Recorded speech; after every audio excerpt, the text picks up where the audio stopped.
Welcome to the Nerd Party.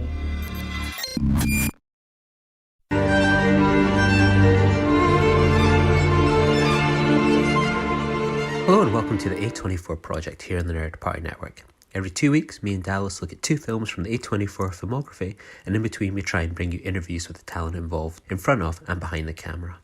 In this special episode, I'm joined by filmmaker David Lowery, the writer-director of A Ghost Story and the upcoming Green Knight.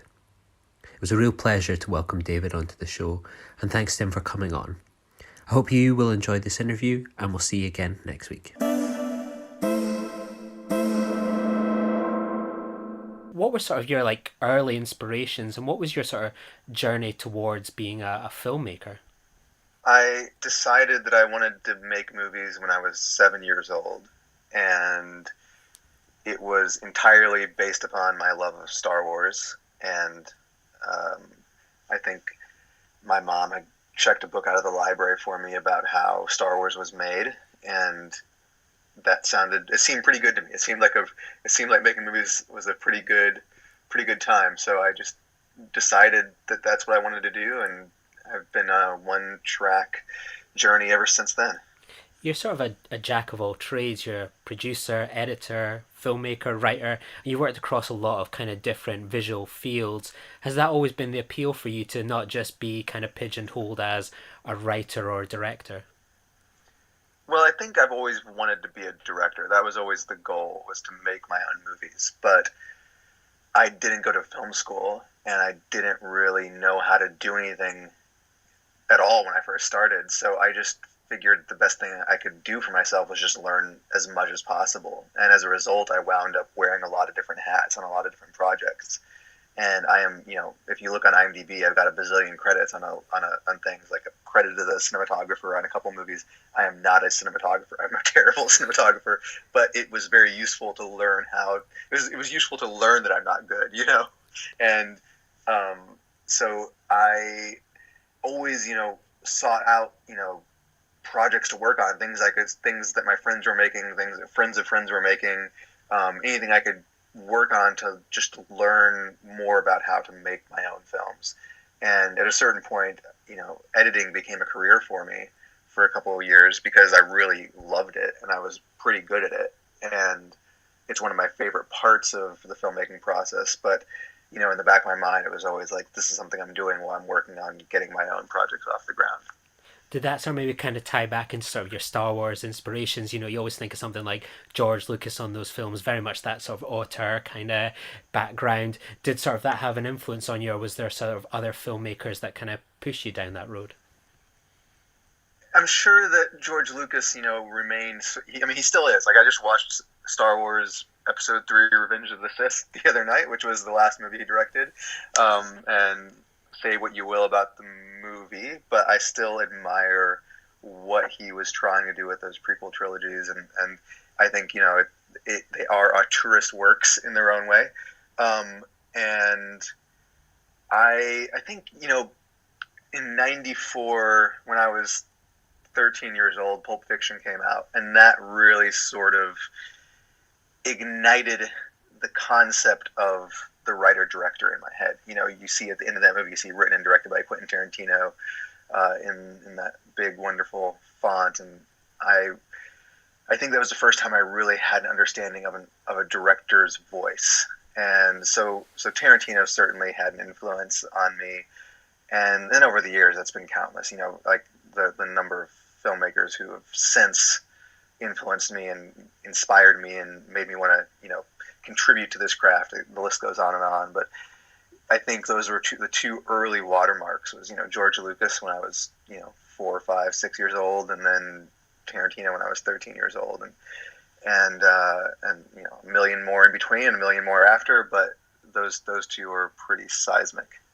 You're based in Texas, and we're used to sort of Hollywood and the industry, how it kind of works on the west coast of the USA. What's it like to be a creative talent in Texas, and what's the industry like there at the moment?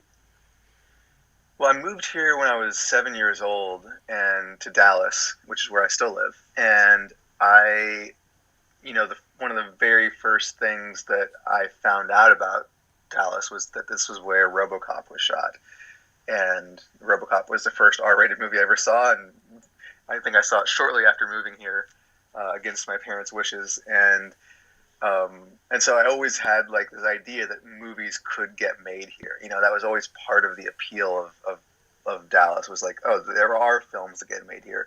I think that around the time that I moved here, Oliver Stone was making movies here with some degree of frequency. He did Born on the 4th of July, had a little bit here, and then of course JFK, and then when I was in high school, Any Given Sunday shot here as well, and I got to go be an extra in that, which was exciting for me. And so it felt like a place where things could get made. I had this concept in my head that I could make movies here. It was an acceptable place to make movies.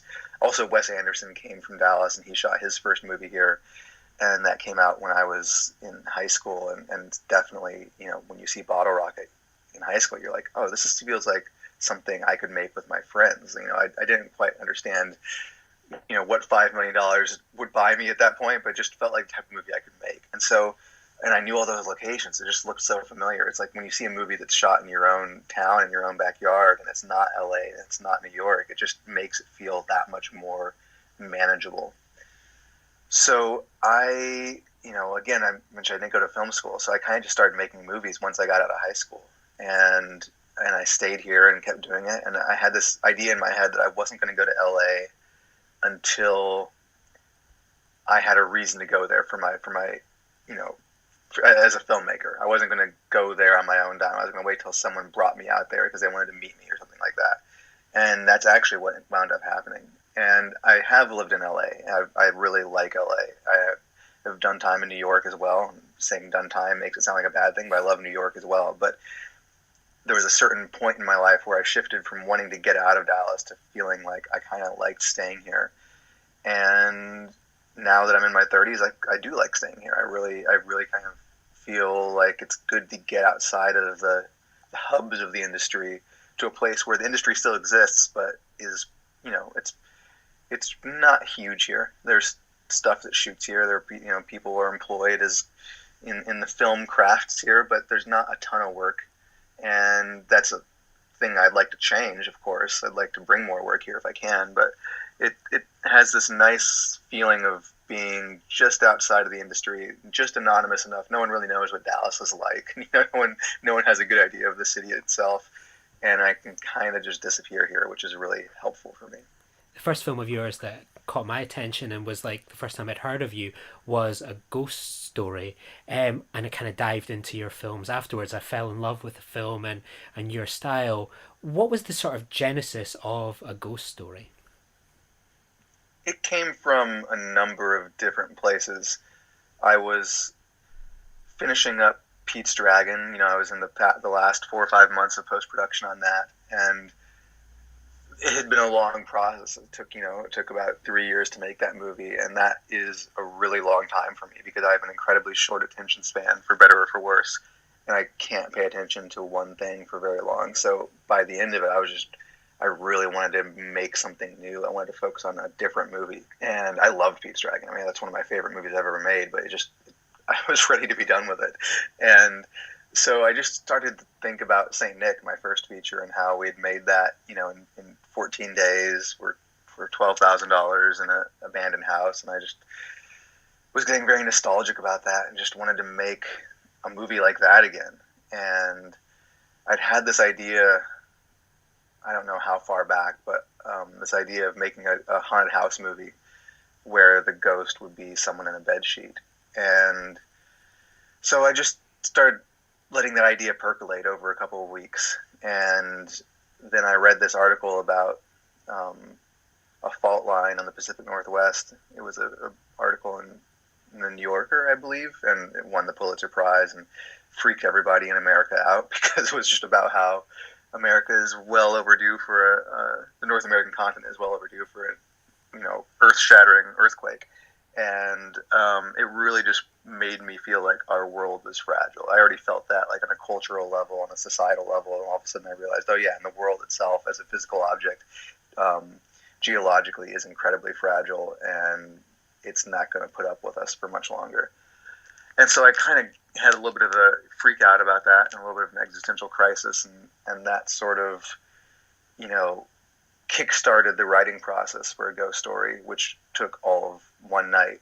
And I wrote it, and then I was like, this is a movie that I could make in 14 days for $12,000 in an abandoned house, and I sent it to my producing partners, and I was like, let's shoot this. Let's make this as soon as we wrap on Pete's Dragon in June. Let's shoot it in the time between the movie was going to open in August, and I was like, that's 2 months. Let's go shoot the movie. So that's where it came from, and it wound up being a little longer than 14 days and a little more expensive than $12,000, but it was still a pretty manageable movie.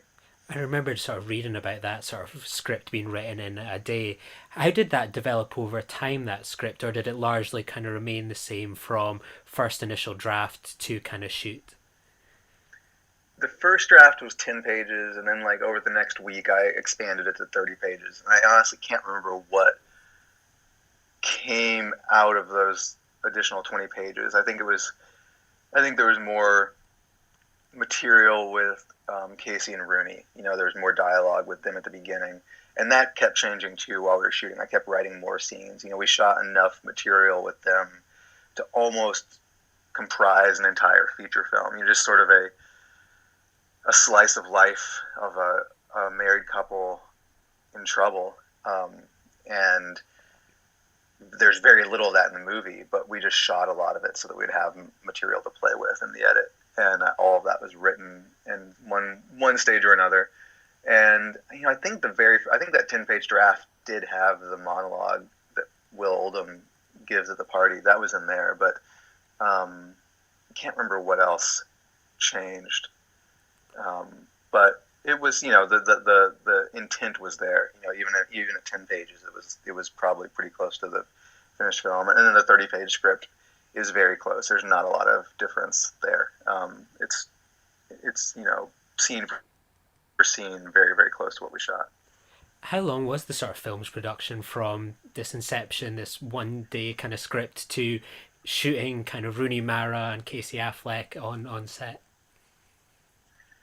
I think, the script was probably early March that I wrote it, and we shot it in June and July.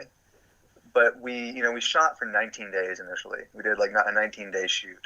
And somewhere around day 12 or 13, Toby Halbrooks, my producing partner, came up to me and was like, hey, why don't we not tear down the house? Why don't we hold off on that, and you go edit the movie and see what else we need, and then once we shot that stuff, then we'll tear it down. And that was just a brilliant idea. It was really, really smart, because initially on day 20 we were going to tear down the house, and that was going to be it. And so after those 19 days of photography were up, I went and I cut the movie, and we then released Pete's Dragon, and the day after Pete's Dragon came out, went back to Texas, and we regrouped and shot for another seven or 8 days. And those 7 or 8 days were some really essential beats, things that I really would not have had we not held off on tearing down the house. And then once we had all of those, we did tear down the house, which was a very exciting and therapeutic event. And then over the course of the fall, that was late August that we did that, early September. And then over the next few months, we'd get together 2 or 3 more times and just shoot just a couple extra little things. It was really nice to have such a small production, because it allowed us to do things like that. If I needed a shot, I was able to pretty much just go and get it, as long as it didn't involve the house anymore. So there are a lot of shots in the film, just little bits and bobs that are things that I was able to just go pick up here and there over the course of the remaining months of post-production. And, I think if you totaled it all up, it was 29 and a half days of shooting, all said and done. But that was spread out over 6 months. Did what was it like going from, say, Pete's Dragon, this sprawling film shot down in New Zealand with CGI dragons, large casts to making something like a ghost story so quickly afterwards. Did it take a little bit of time to get back into that small feature kind of mindset, or was it something you were immediately able to kind of fall back into? I was able to fall back into it quite quickly, but there wasn't really anything to fall back into because it felt the same. The weird thing about making movies is that they generally kind of feel the same no matter what the scale is. And I didn't know that then, but I do know that now. And it's really remarkable. A movie is the production of a movie is like eminently scalable, and whatever means you have, however big the crew is, however big the cast is, however much money you have, it all ends up filling the same box to the same extent. And you deal with all the same problems and you find the same solutions and you're using the same tools and the same, you're using the same creative muscles. And so it kind of just felt the same. And I was expecting it to feel different. I was expecting Pete's Dragon to feel different from my previous films, but it felt the same as those. And then Ghost Story felt the same as Pete's Dragon. And so by now, when I make a movie, I'm kind of just used to the idea that it's going to just feel the same. Like, no matter what. There's always going to be different contexts and different circumstances because you're telling a different story.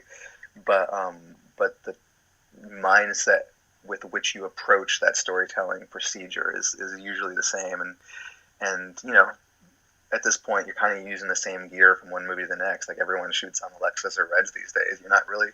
it's pretty rare to break out a film camera, and that can change things. Like An Old Man and the Gun, we shot on film, and that was a nice change of pace. That felt a little bit different, but usually it's all kind of the same. And there was it was a surprise, but there's a degree of comfort to that as well. You reunited with Rooney Mara and Casey Affleck on this film. Were they always sort of your first choices to be in this film? Obviously, you'd worked with them previously on Eight and Them Body Saints. They were, but I didn't think anyone was going to do it. I wasn't. It was such a crazy idea. The whole movie was such a lark that I sent the script to them, fully expecting them both to just be like, "Nah, call us with the next one." Like, call us when you're making a real movie.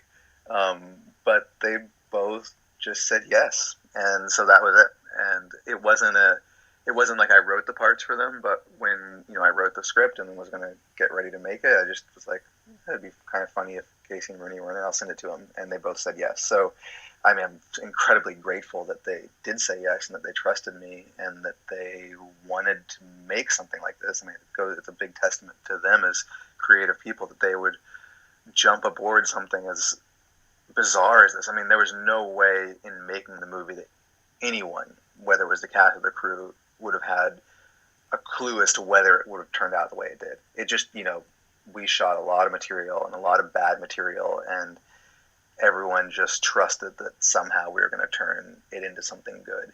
And they trusted me, and I really am grateful for that.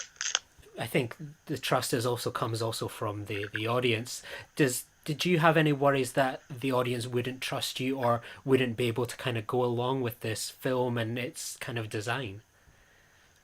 Definitely. I mean, my goal with this was to make a movie that I would like, that I would want to go see. And so I knew that if I could achieve that, then there would be at least like 5 people that would probably agree with me and like it.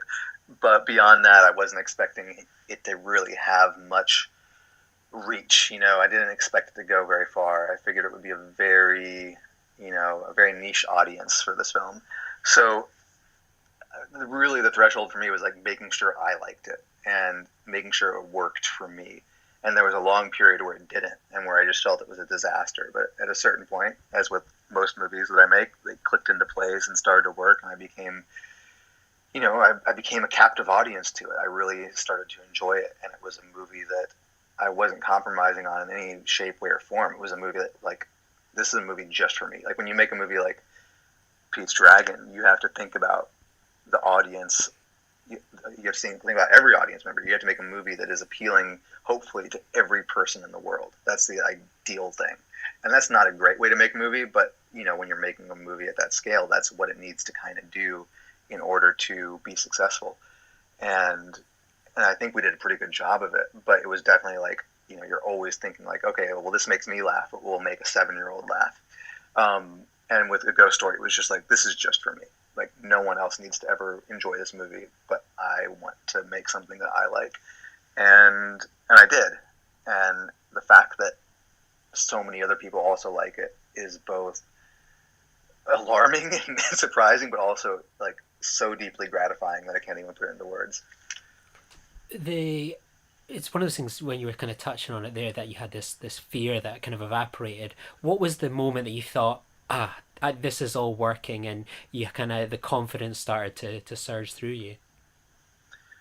It happened in waves. The first time was like about a week into production, maybe 10 days into production, and I cut together like the first 20 minutes of the movie, and it was long and unwieldy, but it was working. Like, the one shot led to the next in a really satisfying way, and you could see a path forward, and you could also see like where we needed to reshoot things, which is what we ended up doing. But that was the first hint that this was something worth persevering on. And then in post, I think I went through a long period of just like, depression over it, just feeling shapeless, and I think really once I managed to get Casey as the ghost to show up within the first 15 minutes of the movie, that's when it started working. I think earlier on it took, I think the first cut probably took him about 30 to 45 minutes to become the ghost, and that's it was way too long. You felt like you were watching a different movie, and all of a sudden it would take this sudden left turn into this ghost comedy, and it just wasn't, it didn't have any shape or forward momentum to it. And so once I got rid of a lot of material at the beginning, a lot of that material with Casey and Rooney that we'd shot, then it really started to kind of click into place. And then there were other sort of like moments throughout post where you would try things, and all of a sudden a bolt of lightning would strike, or whatever sort of metaphor for creative inspiration you like that would occur, and the movie would get incrementally better. And one of those was like the scene where Rooney listens to the song. That happened originally at the beginning of the movie. That was part of the big sequence at the beginning. It was taking so long, and I needed there to be a turning point later in the film. And I knew that at a certain point, time wasn't going to matter. And I was like, well, what if time just stops mattering earlier? What if we cast aside sequential value earlier, and just kind of have a flashback that kind of serves as a dramatic fulcrum in the present? And so moving that scene to where it was, I think, was like one of the big moments where the movie really went up a couple notches in terms of how well it was functioning. And so there were a lot of things like that. What made you pick that song? I absolutely love that song. It's become actually a staple of my running playlist. What was it about this song that you thought, this is the one for this film? It was something that Daniel Hart had written and played for me while we were working on the score to Pete's Dragon, which was right around the time when I was working on developing the idea for this project. The February and March of 2016, and I heard it and just was like, A, this is the best song you've ever written. It's an incredible piece of music. And B, it feels like the movie I'm working on right now. Like, it feels like this little script I'm writing. And I asked him if I could use it in the movie. I didn't know how yet, but I just was like, I want to use this in the movie. And he said yes, and I made a couple changes, and suddenly Casey's character was a musician, and the song was something that would connect him and Rooney, and that was that. It was probably one of those changes that occurred between the 10-page draft and the 30-page draft. I've always thought that when you touched on sort of the script earlier on, that there is very little in the way of dialogue in this film. I wondered how much of that script and plan is sort of writing down sort of visual imagery and kind of talking and sort of putting faith in sort of Daniel to bring together this amazing score that he does to sort of carry the film through if there's not going to be the emphasis on dialogue. I probably, when I first was conceiving of the film, I probably imagined there would be very little music at all. I kind of imagined it more abstract and less emotional. I think I always set out to make movies that are very cold and unemotional, that are more, there's something that I always want to put a barrier between the audience and the movie for some reason. I don't know why, but I always want there to be like this sort of like cool analytic quality to my work, and this an austerity that would almost negate the need for music. And at some point in the process of making my films, they get more emotional, and I want there to be music. I want there to be that bridge for the audience. I want there to be that warmth that you get from having musical accompaniment. And so I'm sure in the script, there was a lot of description of, I know there was a description of like what the images were and how long they would last. And, there was a suggestion of a very, very austere, very formal, very cold movie that was largely comprised of static images that we would observe for long periods of time. And all I can say is that over the course of production, the pulse of the movie quickened. How much kind of thought went into the development of this sheet, this ghost sheet, and how did that sort of work for kind of shooting? Initially I thought it was just going to be a bed sheet, and then we would just throw it over the actor and cut some holes in the eyes, and that was going to be all we'd need. And we tried that and realized that doesn't look like what we wanted it to look like. It looks like someone with a sheet over their head, and it's a good shorthand for a ghost, but it doesn't feel like a ghost. And in spite of the goofy sort of aesthetic that we were going for with this spirit, we still wanted it to feel supernatural. And so, what you realize, you need it to look like a cartoon drawing of a ghost rather than an actual person with a sheet over their head. And so Anel Brodeur, our costume designer, built this costume that had a lot of structure to it. The fabric was important, choosing the right fabric, and so that it would hang right, and then building the structure underneath it so that it would flare out the right way, have the right shape to it. It had to have a helmet so that you would always have the right shape on the head, and you wouldn't see the actor's eyes, and there would always be a very uniform face. And then to get the folds of the sheet looking right, we basically had to puppeteer it. And so anytime the ghost was not in a full body shot, there was always at least two people hanging out around his feet, just holding the edges of the sheet taut so that the folds would function the way we wanted to.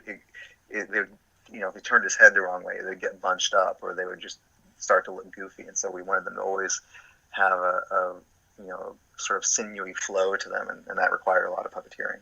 It was a real to do, but we figured it out. One of my kind of favorite touches was when the ghost poofs away. How did you sort of achieve that with this sort of costume, as it were? That was literal magic. My aforementioned producing partner Toby Halbrooks is also a magician, and he knows a lot of professional magicians, and so we employed a few of them on this movie. And it is an old stage trick, which I will not reveal how it's done because magicians don't like to give away their secrets, but that was one of a couple of tricks that we used that were little things that you would assume you could do with CG or with who knows how, but we went back to some old authentic stage magic to pull off that, and a couple other little effects in the movie as well. You also get to appear as the neighbor ghost. So what was it like to be underneath that sheet? Was it what you expected, or was it sort of, oh my God, how has Casey managed to pull this off? Yeah, it sucks. It's not comfortable to wear, and it's super hot. We were shooting in Texas in the summer when it's like 105 degrees out, and it was definitely, thankfully I'm not claustrophobic, because I think if I was, it would have been I wouldn't have worn it. Neither would Casey. No one would have worn that thing. But it was definitely, puts you in a certain mindset. I'll just put it that way. One thing I did not expect at all, like I loved the trailer, and then when I went to see the film opening weekend, what surprised me and caught me completely off guard was the scope of the film in terms of how much time it covers. I didn't expect that and anticipate that, and I thought it just made this film so special. Where the periods in time that sort of we see this ghost through in terms of the future and the past, were they always set in stone, or was there sort of multiple ideas about how far in the future it could go, what the future might look like, or how far into the past it might go as well? It was pretty set in stone. I didn't really, you know, improvise too much there. I was like, we'll go to when this plot of land was first developed as a domestic environment. The first time someone laid out for a house on this tract of land, and some vague period in the American West felt like the right time period for that, and it made sense that no one would have built a house earlier than that. So we started there, and then going into the future, there's always like you could always go further. You could always go to like the decimation of the world, the stuff that Will Oldham actually talks about in his monologue, but it didn't need, it would have been out of balance if we had just kept going. So I just was like, let's go to a Blade Runner future, and luckily Dallas has a pretty futuristic skyline already, and Weta Digital did some enhancements, added some buildings, added a little flying car to it, but it's downtown Dallas looks kind of Blade Runner-ish, it turns out. And then we added more. That was an area where we added some stuff, like some pickups, like the stuff of him walking around the office building, and we filled it in a little bit just so it wouldn't be quite so big of a jump. We wanted to take a little bit of time getting to the future, but nevertheless, all of that stuff was pretty much in the script. One of the most dialogue heavy scenes, and you've touched on it, is the scene with Will Oldham. It's a powerful piece of dialogue. How much of yourself and your kind of worldview did you invest into that scene? I mean, it's 100% me. It's just me working through some issues, and I can say that about all of my movies. All of my movies are therapeutic to some degree, and they're all me reflecting on myself and just kind of digging deep. But this one certainly was just, I was like, here are some thoughts I'm having. I'm going to put them down in dialogue form, and we're going to shoot them. And so that very much reflects me trying to justify persevering in what it is that I do. Did you expect this really heartfelt pie scene to sort of resonate so much with audiences and become so popular with viewers? I knew that it would be something. Like I knew that it would be. I kind of figured it would be the moment where people either stick with the movie or give up on it. I was like, that's this moment where people are going to like walk out of the theater, or it's the moment where they're going to sit down and be into it. I didn't know if it would be emotional for people. I have a real difficulty gauging emotion. Like I'm not, like I said, like I don't set out to make emotional movies. I don't ever want to, sit down and like say I'm going to write a tearjerker today. That's never my intent. But I try to be emotionally sincere in what I do, and I knew that moment needed to be an emotionally cathartic one, and I knew that just because of what it was, because of how long it was going to be, and how restrained it was going to be, that it was going to be a moment that if people saw the movie, they would probably remember it. So there was some degree of like, we knew that was an important moment in the movie, and if it worked, it would be something people would talk about. As with the movie at large, I didn't expect it to connect the way that it has, or to become. I didn't know it was going to be as iconic, so to speak, as it has become. And I'm glad it is. I mean, I think it's probably the best scene I've ever directed, and maybe it will remain that. I don't know if I'll ever do something like that again, but it is, it's emotionally sincere in the best possible way, and I think audiences respond because of that. And I should probably take a lesson from that. I know Rooney Mara wrote this note, and it's a mystery to yourself and to the audiences. What's it like to have had this moment where it's almost kind of up there with sort of something like Lost in Translation, where people are debating and discussing what was this note that she wrote and put into the wall? Was that another moment that you maybe thought would become something a bit special, or did that kind of surprise you when the audience met the film? That one did surprise me, because I'm the type of audience member that just accepts things like that. Like I never wondered what Bill Murray said to Scarlett Johansson. I was like, we're not meant to know. It's a private thing. We don't need to know that. And I guess I've got like a lack of inquisition in my mind, but I definitely, assume the note would just be like that. I'd be like, oh, well, this is clearly something we're not meant to know, so we're never going to find out. And it turns out that people do want to know those things, and I should keep that in mind. But it was definitely, probably the number one question I got when we were doing the press tour and going to screenings and doing Q&As, and I always felt bad letting people down and saying I just honestly don't know, but I honestly don't know. You've kept the film in sort of it's a largely sort of secret, small production. What was it like when it was time to start looking for distributors and sellers? Was it a nervous experience starting to share it with the industry? And what sort of reactions did you sort of receive?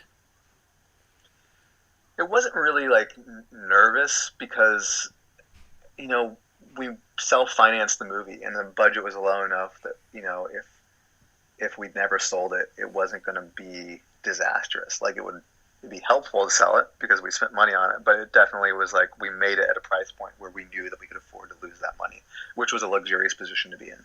And that was the same way we made Saint Nick, my first movie, for $12,000. Like we never got distribution on that, not because we didn't have offers, but it was just because like we didn't need it. We could afford to not make our money back on that. It was because it was only $12,000, and this was a larger production, but still it was the same ethos. We're like, if we don't have the right type of distribution, we don't need to have it. We don't need to get it out into the world. But that being said, we always, from the very beginning, thought it would be really. This feels like the type of movie that I would like to see the A24 logo in front of. It felt like I've been wanting to work with them. I've admired their movies and the way that they put them out into the world. And so when we were getting close to finishing it, my agent introduced us to some of the folks there, and we basically just told them like, look, we want you guys to distribute this movie. And we showed them 6 minutes of it. I kind of cut together a 6-minute trailer. It was sort of like ultimately very close to the trailer they released, but 6 minutes long. And I was like, we can't show you the whole movie yet because it's not done. I just don't want you to see it till it's done. But here's a reel of footage. This is what it feels like. And we talked about it, and they were really into it. And then ultimately, but then the movie got into Sundance, and as it got closer to Sundance, we eventually showed them the whole thing. And by the time we were at Sundance, they had agreed to distribute it, so they'd come on board. And so we never showed it to anyone else. It was one of those things where like I kind of just felt like they were the right place, and that kind of goes against like the way the marketplace is supposed to work. You're supposed to make something and then show it to people and kind of get excitement about it and maybe have a bidding war. But this movie, I didn't want that for this movie. There's a time and place for that, but with this film, I really just was like, there's a home that I feel it needs to have, and there's a lot of good homes it could have, but there's one that I feel is just right for it, and I kind of just want to stick to that. And if they'll have us, we'll just go with them. So that was the beginning of our partnership with A24. What has that partnership been like? Because you've done it twice. Sort of, you've got the upcoming Green Knight, you had this film, and you produced Never Going Back. What are they kind of like as sort of partners to work with, and how have you kind of found that? I mean, the best thing I can say is that with every step of the way in my career, I've always tried to just work with my friends. You look at the credits on my movies, and there's a lot of familiar names from one movie to the next, like Jade Healy, my production designer, James and Toby, my producers, Daniel Hart, my composer. There's a lot of we keep coming back to the same folks because we just like making movies with our friends. It's really fun and really satisfying and gratifying. And now I can say that my friends include our distributor, and so I really hope that friendship can endure. And, not every movie I make will be right for them, but I want to keep finding movies that are, because it really is, I really enjoy working with them. What have been some of the highlights of their filmography for you? I'm, there's a lot of them. Under the Skin, I suppose, is probably still number one for me, just because that's one of my favorite movies. I really love that movie. And I'll just put it on. I put it on again the other night. I really enjoy just having it on in my house. That one's probably the top. What was sort of the first public reactions to the film like? What was it like to then go, right, here's the audience, will they meet the film? And as you say, there's scenes where they go, this could be the moment that they potentially walk out or stay with the film. What were those experiences kind of like? And what was it like watching the film kind of continue to grow and grow in sort of its popularity?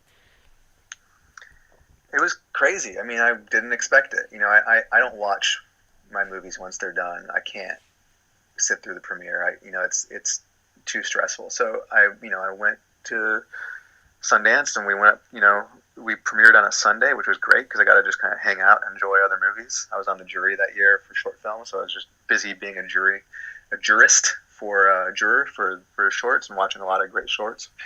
And then Sunday morning came, and no one had seen it. No one knew anything. I think one journalist had seen it and done an interview, and I knew that he had liked it, so that was nice. And what happened? I went to the library theater and introduced the movie, and then I left. I went back to my house and read a book, and 90 minutes later went back, and I was standing with Noah Sacco and David Finkel and Daniel Katz from A24 in the back of the theater, and they seemed pretty happy. They'd stayed and watched it, and then the lights came up and there was a bunch of applause, and I was like, okay, that's good. Not many people had left, it seemed, and did the Q&A, and that went well. And then as soon as it was over, they were like, you should look at Twitter, and I was like, well, I'm not on Twitter, so I can't. And they just were like, people are liking it. People are really liking it, and that was great to know. It was really good. It's really necessary for me to have a detached mindset, because it could go any way. I can never, you never know what an audience is going to think. You can, as with the case with this one, I did my best to make myself happy. And with other movies, I'm always trying to maybe meet the audience halfway. But with this one, it was like, I felt confident that I liked it. So I kind of didn't care. I did care. I cared deeply. I really want the audience to like it, but I felt I wasn't trying too hard with this one. With Ain't Nobody Saints, I was trying really hard to make something that would appeal to the most people possible, but it wasn't a Disney movie. It wasn't Pete's Dragon, and so it kind of felt neither here nor there ultimately. But this movie, it was all there. It was where it needed to be, and I was really happy that people liked it. Really surprised that they liked it as much as they did, and it was a really special experience to have it then get out into the world and to for that momentum to be maintained. It never kind of hit a wall. It never just the hype never got ahead of it. It never became something that people turned on. It just became a little movie that found the audience that it was meant for. And I couldn't have planned that. You can never plan that, but it worked out in a really beautiful way. One of the films that came after this, sort of between A Ghost Story and The Green Knight, was the wonderful The Old Man and the Gun, and you reunited with Robert Redford for his final film. I mean, I adored the film, and I've had this always thing that somewhat amused me and baffled me I remember going to see Old Man and a Gun, and then when I caught Avengers Endgame on opening night and there he popped, I was like, oh, but I wanted sort of Old Man and the Gun. That was meant to be the final movie. Why has he popped up in this Avengers movie? It kind of made me chuckle and sort of feel a bit frustrated for the Old Man and the Gun. What was your kind of experience on that film like? And I've always wondered, did that sort of appearance in Avengers Endgame make you go, oh, God, that's kind of played off a bit on sort of the Old Man and the Gun, sort of what sort of the film was kind of bringing in perhaps an audience for as well? We knew it was happening because he left our movie the last day of shooting. He flew to Atlanta and he was like, I'm doing one day on the Avengers. And we're like, whoa, what are you doing? We thought your character died. And he's like, I have no idea. I'll find out tomorrow. He knew he was going to be in it. He didn't know what it was going to be yet. And he didn't know which one it was going to be because we knew it was two films, and he had no idea whether it was the first one or the second one. So we went to see Avengers: Infinity War, and we're crossing our fingers that he would be in that one because that one came out first. And when he was, and we're like, oh well, I guess we have the second to last Robert Redford movie, but it's fine. I don't think he'll probably act again in something else. Like I don't think we're really his last movie, although we're probably like his last leading role. Um, and I was happy to see him in Avengers. I thought it was pretty funny that if that's his last movie, that his final line is "Give me the briefcase, Stark," or whatever it is he says. But anyway, we knew it was coming, and we were looking forward to seeing it. We went from Sundance with a Ghost Story and flew to Ohio and started shooting Old Man the Gun right afterwards. It came right on the heels of that, and I was really glad that I had that. It's a very different movie from a Ghost Story, and it had been in development for a long time, and it went through a lot of fits and starts, and it took me a long time to get a script that I was happy with and that Redford was happy with, and I think that had a Ghost Story come out earlier, or had Old Man the Gun not been ready to go, I probably would have just walked away from it, because I was just been like, after making something like a Ghost Story, which is so personal and so it's so special. Like I'm not gonna like pretend it's not. Like it's a maybe once in a career movie. I don't know. Like we'll see. But it had the reaction to it was so beautiful and so meaningful, and I took it seriously. That had I not had another movie to go make, I don't know what I would have made next. I would have felt like this sense of like I got to live up to a Ghost Story now.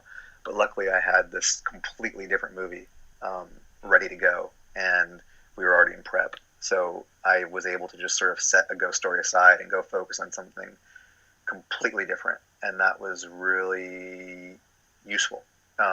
It really helped keep me grounded at a moment when I was getting a lot of accolades. That's important, and it was also nice to have something so different to focus on, because there's no way for Old Man the Gun to compare to a Ghost Story, because it's a completely different movie. There's aside from the fact that I made it and that it's personal to me in a different way, there's no common ground between the two, and that's very useful. It's like nice to have something so different to bounce off of, and that's something I continue to do with the movies I choose to make. They're all very different, but in that case particularly, it was really great to have something so. I hesitate to use the word normal, because Old Man the Gun is abnormal in its own way, but compared to a Ghost Story, it was a very traditional movie, and it was, I think, necessary for me to make a movie like that, so that I could just sort of recalibrate after the experience of making a Ghost Story. Coming up next, and obviously it won't be one you would be able to talk about too much, is The Green Knight. And obviously I feel so sorry for all of you guys. It's been kind of delayed due to sort of this lockdown we're in at the moment, and obviously South by Southwest got affected. What's kind of the state of play, as best you know, sort of with the film at the moment?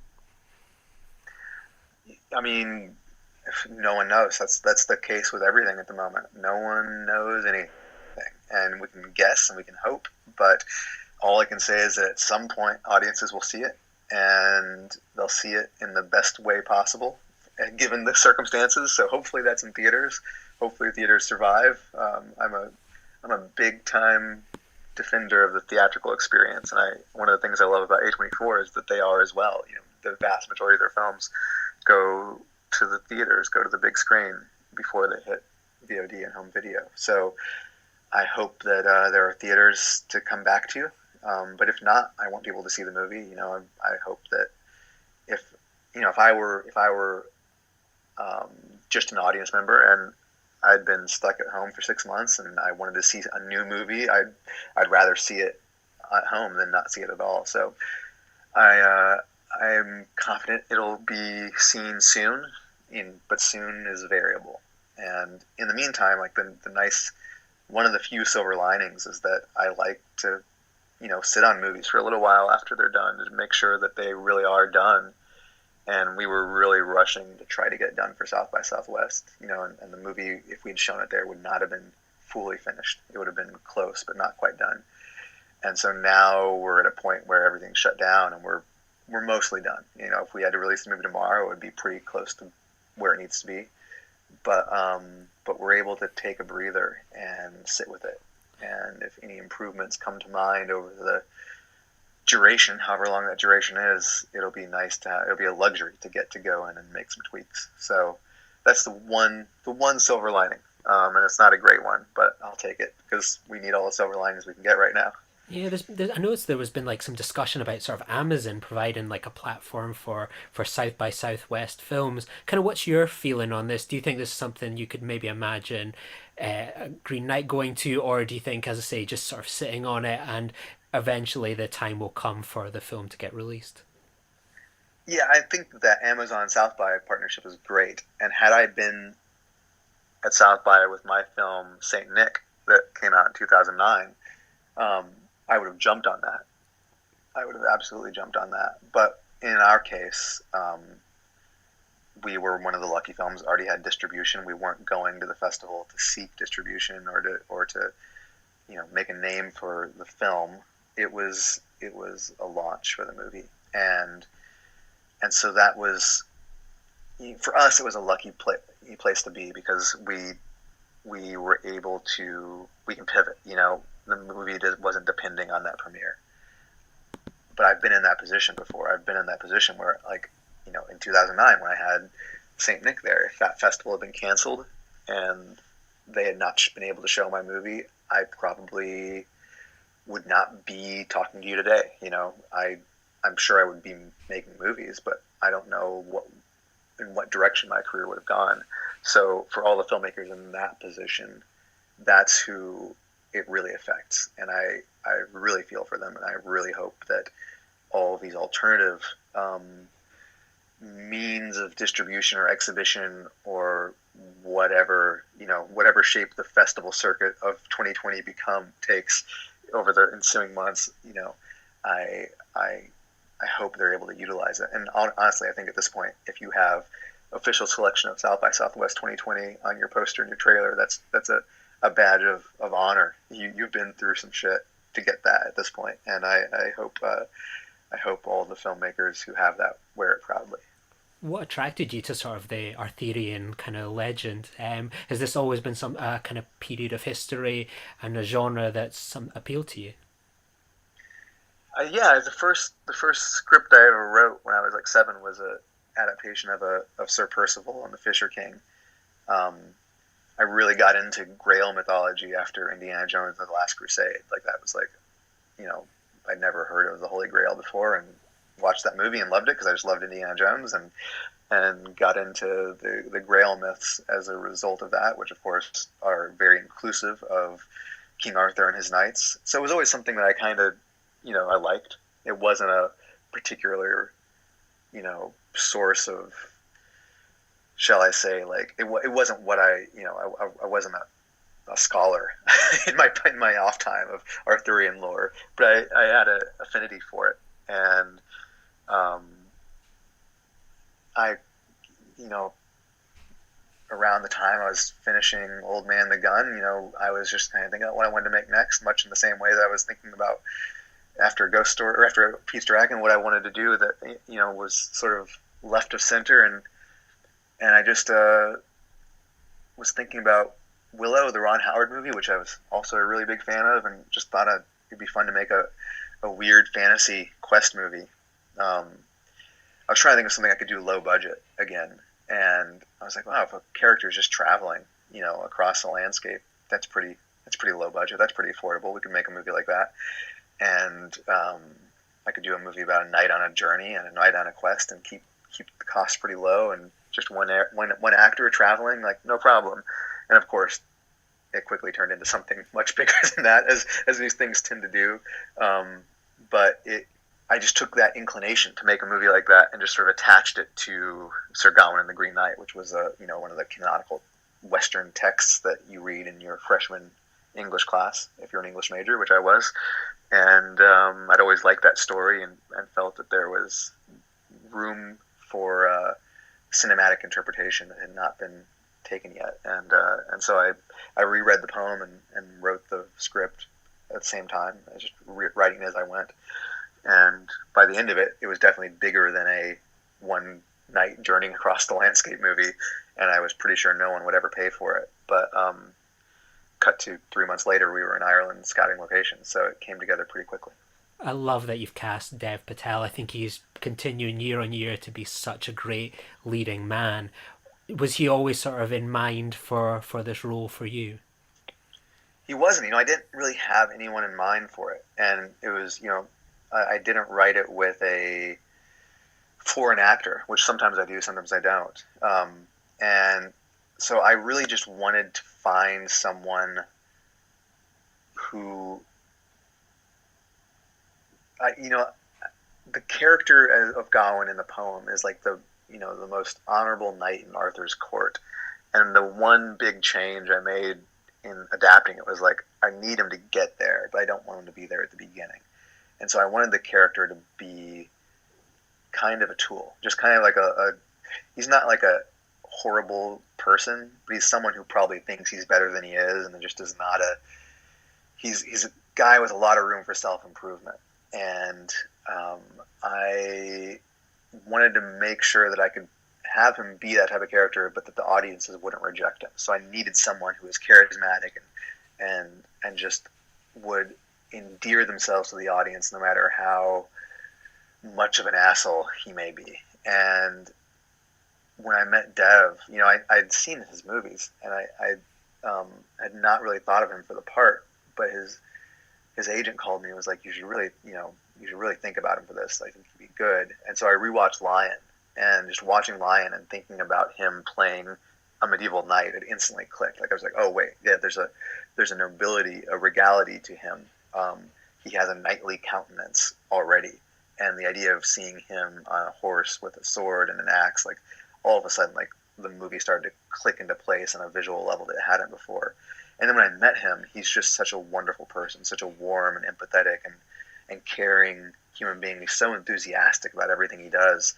I instantly liked him, and I was like, audiences are going to love this guy. Like they will follow him on any journey, no matter where he goes. And it just felt like the right fit. As soon as I met him, as soon as I sat down with him in person, I was like, this is the guy. He's got to do it. And so luckily his schedule was just clear enough that he was able to come do it. And it was a really, he's fantastic in the movie. It looks like it's got a fantastic cast. I'm really excited for it. On a personal level, one thing that got me excited in the trailer when I was watching it was when I heard Kate Dickie's wonderful Scottish accent. She's definitely one of our finest exports. What was it like to work with Kate Dickie? She's just a delight, just an utter delight. And it was so fun. Like, I loved her in The Witch. That was the first time I kind of like really became aware of her. And then since then, every time I see her in anything, I'd seen Red Road, the Andrea Arnold movie, but it took me a long time to connect that was her. Like I knew her from The Witch. Like The Witch made such a big impression on me. Once you notice her in things, like she appears everywhere. Like she has just got that vibe of her. Like, oh, you see her in this film, and then wait, she's in that one. Like I remembered watching The Last Jedi. Like when it first came out, I was like, yeah. Wait, that's Kate Dickie's working on the Empire or something like that. I know, she's great. And Ralph Ineson's in that too. It was really fun. He told me that they had a whole backstory between their characters, that their Imperial officers were having an affair on the Star Destroyer. Anyway. Side note about Star Wars, because I'm a Star Wars dork. But she was just a delight to work with. Just so fun, so warm, and just hilarious. Like she is so funny, and she would just be sitting there trying to make Sean Harris laugh in between takes when they're sitting there on those thrones, and it was just the best. And she always had like these like neon pink trainers on underneath those robes. So every time she'd like get down from the throne, like she'd like lift up her skirt so she wouldn't trip. And this regal, queen with this crazy decaying makeup would all of a sudden just have these bright neon trainers. And I was like, that's Kate in a nutshell. She put on her iPod headphones and just, walk off back to craft services and hang out. And I just love her so much. I can't wait. It's definitely going to be worth the wait. And just kind of after this, I noticed as well that you're returning back to sort of Disney with Peter Pan and Wendy. When can sort of audiences expect that, and how's that film kind of coming along sort of in the pre-production stage? Well, that's another big wait and see right now. But we were due to start shooting um, in just over a month. We were sets were being built. We cast all the kids. We were doing stunt training and getting everything up and running. And then, like the rest of the world, all of a sudden that big pause button got pressed. So right now we don't really know when it will come out or when we'll start shooting it. Um, I don't like to entertain an if in that equation. I like to keep it to a win, but maybe there's an if to it as well, and we'll just have to wait and see. I started writing. We got you know that project came to us. Disney brought the idea of doing that to me before Pete's Dragon came out, right around the time that I was getting ready to do a ghost story, and we actually started working on the script before we even started shooting the ghost story. So it's been in the works for a long time, and obviously there are no shortage of Peter Pan movies in the world, but I really want to do this, and I feel like this is one that I like at this point. Like I just need to do this for me. Like I really feel personally connected to this script, and it's a movie I really want to make, and hopefully audiences want to go see it as well. I think it'll be a good movie, and I'm really excited to make it. But when we'll get to make it, I don't know.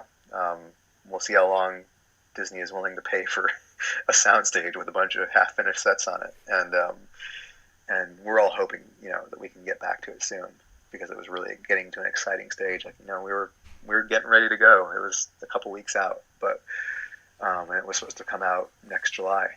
And at this point, that's definitely not going to happen because all their releases have shifted. But I'll remain optimistic. But in the meantime, I'm also writing other things. And at some point, if I need to get back to my old habit of doing stop motion animation, just because there's no other way to make movies, I'll do that. Do you enjoy blending sort of indie with Disney and these blockbuster adventures? Is it something that you're like actively looking to do, sort of mixing the two kind of styles of filmmaking?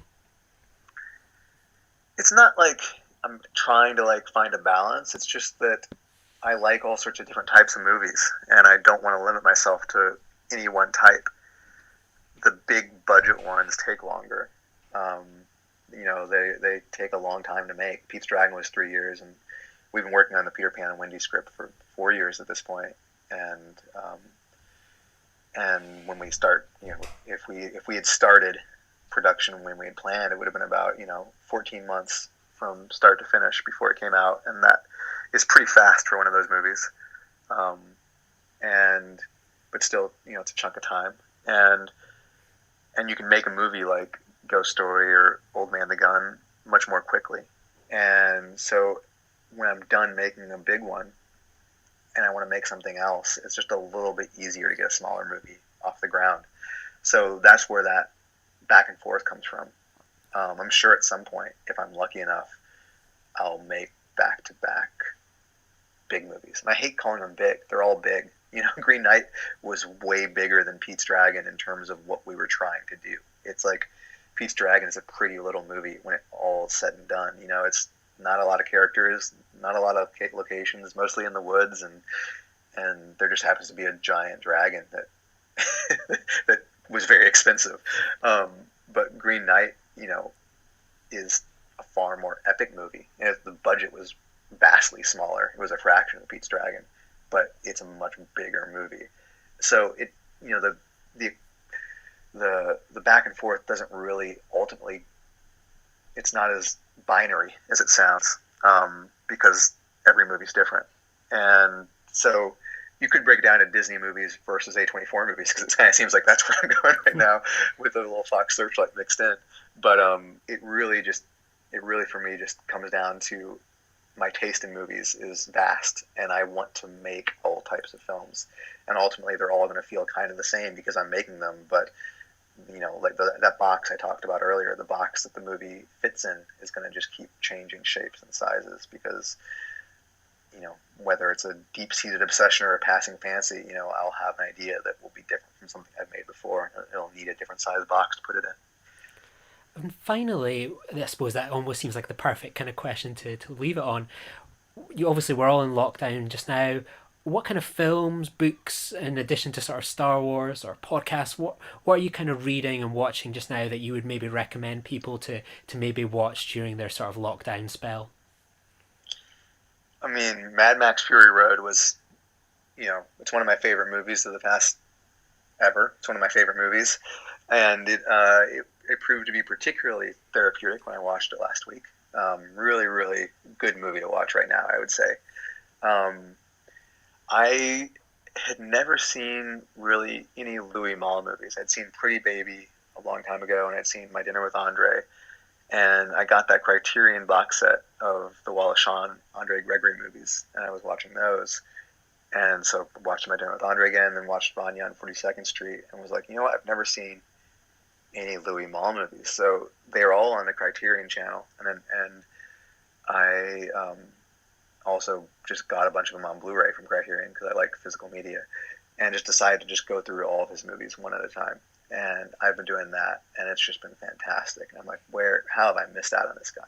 Like I like got to Atlantic City and was just like, this is like, how did I never see this movie before? This is a perfect movie. And then Zazie the Metro was just a lightning bolt, and I was like, thank God I watched this movie right now because I'm working on this movie, this Peter Pan movie, and like I was like, this is the type of energy this movie needs to have. Like, and now I'm like revisiting certain sequences and the storyboards and being like, this is the energy I've been missing. And so just I'm really grateful that I decided to watch it because it's going to be very helpful as when and if we get back to making Peter Pan, Wendy. But anyway, going through his body of work has just been really wonderful, and I would recommend that to anyone because the movies are just really, really good, and they're all very different. Every one of them is different, and that's really exciting to see because I certainly like doing that myself.